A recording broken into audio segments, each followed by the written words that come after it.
Good day and welcome to another episode of your Money Moment, the podcast where we break down financial topics to help you make more informed decisions. I'm your host, Mauritz Oberholzer, and today we're diving into the world of offshore investing. This time of year, I get a lot of questions regarding offshore investing. Should I do it? I've got some money left, got some bonus money. Should we take some money offshore? So offshore investing has a lot of pros and cons, and today I'll try and break it down for you. It's obviously not a complete list, but it does address some of the main pros and cons.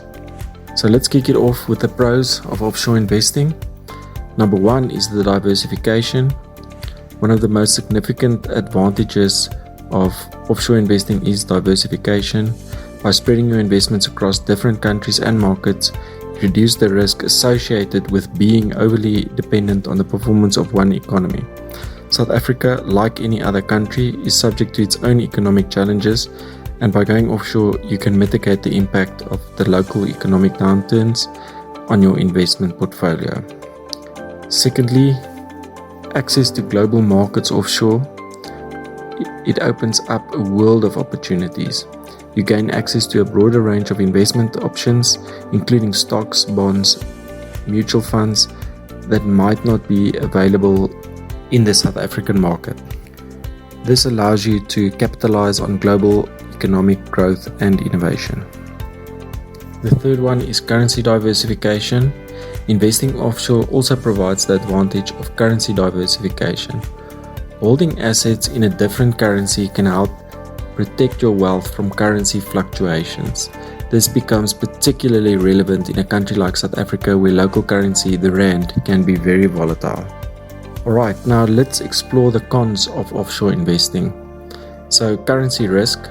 While currency diversification is a pro, it also comes with its own set of challenges. Currency risk is one of them. Fluctuations in exchange rate can impact the value of your offshore investment when converted back to the local currency.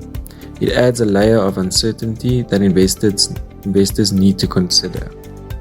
Con number two, the higher cost of investing offshore often involves additional costs such as foreign transaction fees, currency conversion fees, and sometimes higher management fees. These costs can eat into your returns and erode the benefits gained from diversification. Con number three, regulatory complexity. So navigating the regulatory landscape of multiple countries can be complex. Different jurisdictions have different rules and tax implications, and staying compliant with all of them can be challenging. It's crucial to be well informed and seek professional advice to ensure that you meet all the legal requirements. So after addressing the pros and cons, I always get the question, who should invest offshore? My suggestion for offshore investing is you should be someone with a long time frame. I'm saying at least 5 years, but ideally 5 years plus. Secondly, you should be able to tolerate volatility and large swings, as you're not only reliant on performance of the offshore asset but also on currencies. Lastly, the person taking money offshore should be well diversified in other aspects, and that money taken offshore shouldn't be their whole nest egg, unless they are prepared to move overseas and use that money there. If they want to make a quick buck, that's not the way to do it. That's it for this week's episode. Thank you for tuning in. See you next week, same time, same place. When you're navigating through life's big events, like buying a home, starting a family, or approaching retirement, you need sound and impartial financial advice. Mauritz Oberholzer, a financial advisor at Stonehouse Capital, specializes in personal financial planning.